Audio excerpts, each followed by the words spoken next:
বৌমা, শুনলাম খোকা আজ একটা বড় রুই মাছ এনেছে, খাবার সময় আজকে আমাকে মাছের মাথাটা দেবে? অনেক দিন হয়ে গেছে মাছের মাথা খায় না। তখন বৌমা বললেন, এই বয়সে মাছের মাথা খাবেন? বুড়ো বয়সে তো নোলা কম নয়, বয়স গড়িয়েছে কিন্তু লোভ কমেনি। তেমন কথা নয় বৌমা, আমি যখন রান্না করতাম তখন মাছের মাথা হয় খোকা খেত, না হলে খোকার বাবা। আমি কোনো সময় খেতাম না। এখন বয়স হয়েছে তো তাই লোভটা একটু বেড়েছে, তাই রুই মাছটা দেখে মাছের মাথা খাবার খুব ইচ্ছে হচ্ছে।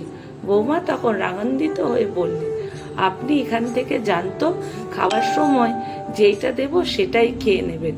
শাশুড়ি মা মাথা নিচু করে বাইরে চলে যান। দুপুরে খেতে বসে শাশুড়ি মানে প্রতিমা দেবী নিজের বাটিতে দেখলেন মাছের মাথা নেই। প্রতিমা দেবী বৌমাকে ডাক দিলেন, বৌমা, আমাকে মাছের মাথাটা দিলে না?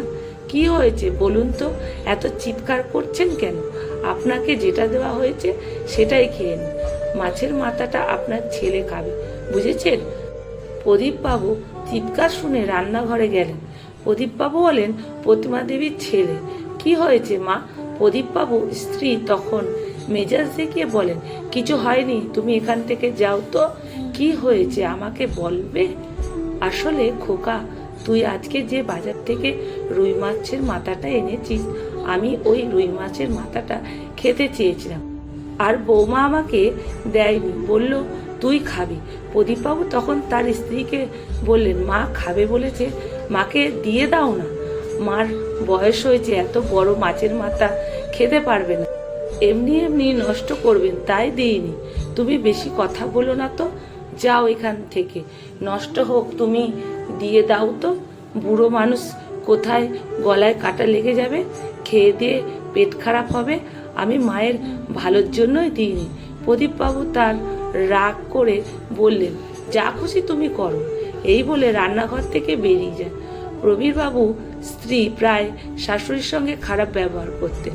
প্রবীরবাবু চাইলেও প্রতিবাদ করতে পারতেন না। সময়ে কালগণ্ডি পেরিয়ে প্রবীরবাবুর স্ত্রী আজ শাশুড়ি হয়েছেন। উনি আজ সকাল থেকে দুপুর পর্যন্ত বসে আছেন। বৌমা এখনো খাবার দেয়নি। কিছুক্ষণ পর বৌমা খাবার নিয়ে এলো, আলু মাখা আর ডাল।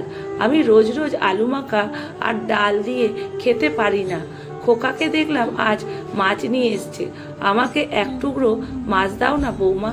মাছ যে নিয়ে এসেছে এটাও আপনার দেখা হয়ে গেছে, কিন্তু মাছ তো নেই।